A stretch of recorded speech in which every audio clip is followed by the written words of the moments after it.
بسم اللہ الرحمن الرحیم۔ السلام علیکم ورحمۃ اللہ وبرکاتہ۔ حضرت ابن سیرین رحمۃ اللہ علیہ نے فرمایا ہے کہ خواب میں آئینہ دیکھنا مرتبے کی علامت ہے۔ اگر دیکھے کہ اس کے پاس آئینہ ہے یا کسی نے اس کو دیا ہے تو دلیل ہے کہ آئینے کی بڑائی کے انداز پر قدر اور مرتبہ اور نعمت پائے گا، اور اگر دیکھے کہ کسی کو آئینہ دیا ہے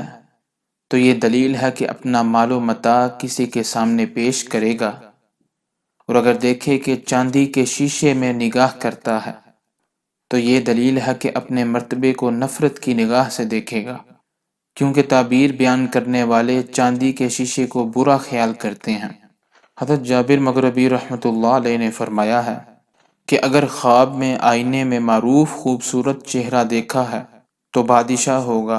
اور اگر غیر معروف دیکھا ہے تو جیسے دیکھا ہے اس کی تعویل نیک اور بد آئینہ دیکھنے والے کی طرف رجوع کرے گی۔ حضرت جعفر صادق رحمۃ اللہ علیہ نے فرمایا ہے کہ اگر غریب آدمی خواب میں آئینہ دیکھے